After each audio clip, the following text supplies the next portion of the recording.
Bismillahirrahmanirrahim.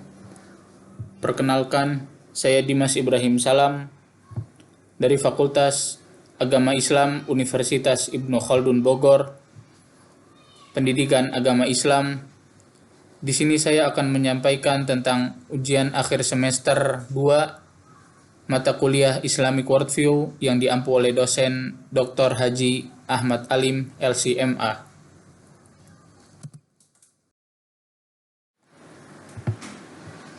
Di sini ada 8 sub pembahasan. Yang pertama yaitu integrasi ilmu dan adab. Yang kedua, konsep adab dan hidup mulia. Yang ketiga, jiwa dan problematikanya. Yang keempat, konsep alam, seni dan kebudayaan. Yang kelima, pilar kebangkitan umat Islam. Yang keenam, perjalanan mencari ilmu dari kota Imam Bukhari ke kota hujan. Yang ketujuh, mewaspadai diabolisme pemikiran. Dan yang kedelapan, alam gaib dan kebangkitannya. Pembahasan yang pertama yaitu integrasi ilmu dan adab. Ilmu dan adab tidak dapat dipisahkan karena saling mempengaruhi satu sama lain antara keduanya. Adab adalah inti dari pengamalan ilmu, dan hal terpenting dalam menuntut ilmu adalah niatnya. Setiap orang yang beramal tanpa ilmu, maka amalannya akan ditolak. Ilmu dan adab merupakan inti dari ilmu yang bermanfaat. Imam Ibnu Mubarak pernah berkata, "Kami belajar adab selama 30 tahun, dan baru setelahnya menuntut ilmu selama 20 tahun. Contoh orang-orang yang berilmu tapi tidak beradab yaitu orang-orang Yahudi. Adab fidurusi yaitu faham, mengerti, serta tahu adalah salah satu adab ketika seseorang ingin menyampaikan ilmu. Islam tidak memisahkan antara ilmu dunia dan ilmu akhirat, akan tetapi Islam membedakannya menjadi ilmu fardu ain dan ilmu fardu kifayah. Salah satu syarat dalam menuntut ilmu adalah kesabaran. Ada 3 cara atau tips dalam menuntut ilmu menurut para ulama, yaitu menjaga kesucian diri, adab terhadap guru, dan juga adab terhadap pelajarannya.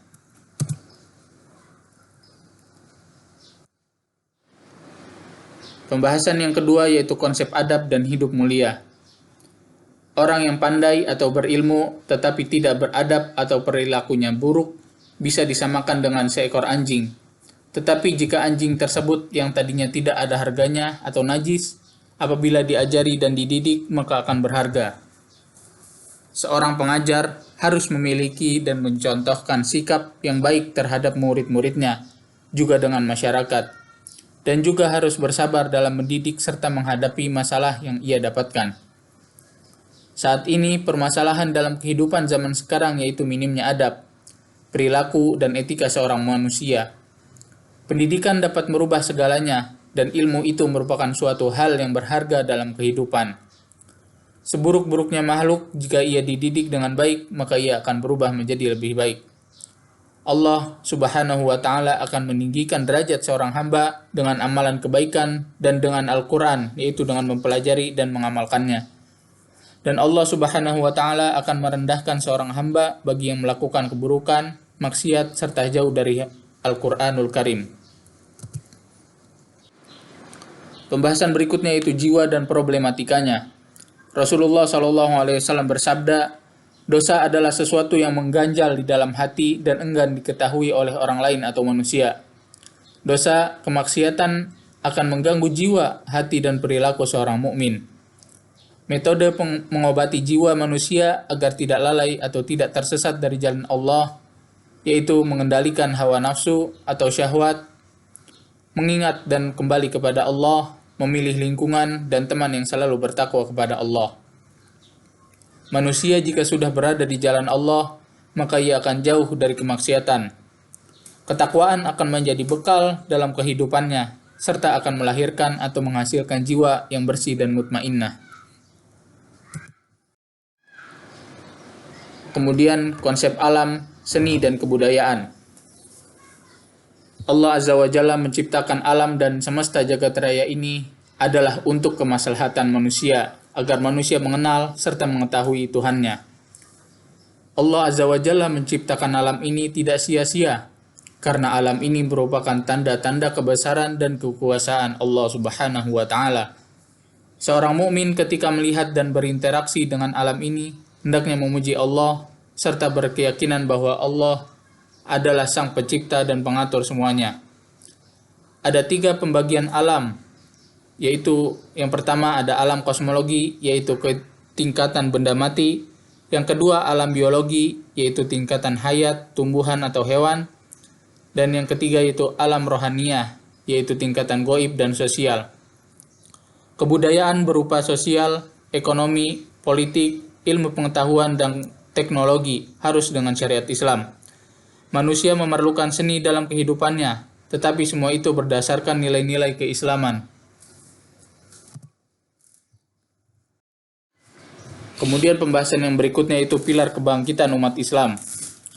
Baiknya umat disebabkan oleh 2 perkara, yaitu keyakinan dan zuhud. Buruknya umat disebabkan oleh 2 perkara, yaitu kikir dan angan-angan kosong yang melalaikan. Rasulullah SAW bersabda, awal dari kebaikan umat ini yaitu zuhud dan keyakinan, dan awal dari rusaknya umat ini yaitu kikir dan angan-angan yang melalaikan.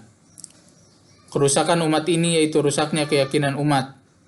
Hal-hal yang merusak keyakinan karena cinta terhadap dunia dan pemikiran yang bersifat sekularisme. Ada 3 tingkatan keyakinan, yaitu ilmu yakin, ainul yakin, dan juga hakul yakin. Kemudian pembahasan yang berikutnya itu perjalanan mencari ilmu dari kota Imam Bukhari ke kota hujan. Imam Bukhari adalah seorang ahli hadis yang berasal dari kota Bukhara, Uzbekistan.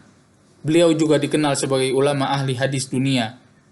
Ada sekitar 600.000 hadis yang diseleksi Imam Bukhari, dan ada 1.000 lebih guru Imam Bukhari.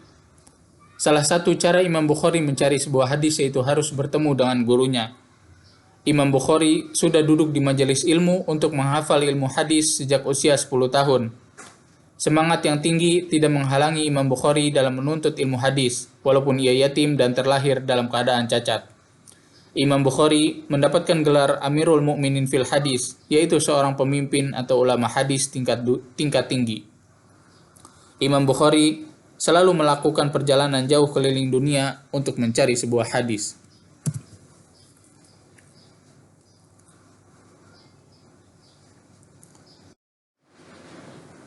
Pembahasan berikutnya yaitu mewaspadai diabolisme pemikiran. Diabolisme yang pertama yaitu berkaitan dengan pemikiran, gaya, perilaku, watak dari iblis. Yang kedua, pemikiran-pemikiran yang menyimpang, sesat, dan menentang perintah Allah. Satanisme yaitu sifat setan yang menghiasi pemikiran manusia. Diabolisme disebabkan oleh 3 faktor. Yang pertama, syahwat, yaitu mengikuti kesenangan dan sifat pragmatis. Yang kedua, syubhat, yaitu keraguan dan samar-samar. Dan yang ketiga yaitu mengikuti jejak setan. Syubhat adalah keadaan seseorang dalam keraguan dan tidak faham mengenai sesuatu ilmu agama. Jenis-jenis syubhat yaitu ada syubhat orientalis, syubhat liberalisme, syubhat ateisme, dan juga syubhat sekularisme. Syahwat adalah hal-hal yang sifatnya fisik, kesenangan duniawi semata yang jauh dari nilai-nilai agama. Jenis-jenis syahwat yaitu syahwat birahi, syahwat kekuasaan, dan juga syahwat perilaku berlebihan. Syubhat dan syahwat yaitu mengikuti langkah-langkah setan. Pembahasan yang terakhir yaitu alam gaib dan kebangkitan. Al-Quran menyebutkan ada alam gaib dan alam syahadah. Alam gaib yaitu alam yang tidak nampak oleh indera penglihatan. Adapun alam syahadah yaitu alam yang nampak dan bisa dirasakan. Kita wajib mengimani keberadaannya sebagaimana yang telah Allah Subhanahu wa taala perintahkan di dalam Al-Qur'an. Allah Maha Kuasa atas segala sesuatu, kelak pada hari kiamat ada hari kebangkitan bagi manusia. Hari kebangkitan yaitu Yaumul Khuruj, hari di mana manusia keluar dari alam barzakh atau alam kubur. Ada beberapa hal yang ditampakkan oleh Allah Subhanahu wa taala pada hari kebangkitan. Hari penampakan atau hari kebangkitan, hari pembalasan atau perincian, dan juga hari penimbangan. Tempat tinggal yang abadi bagi umat manusia yaitu ada 2, di surga dan juga di neraka. Mungkin cukup sekian dari saya, kurang lebihnya saya mohon maaf. Wassalamualaikum warahmatullahi wabarakatuh.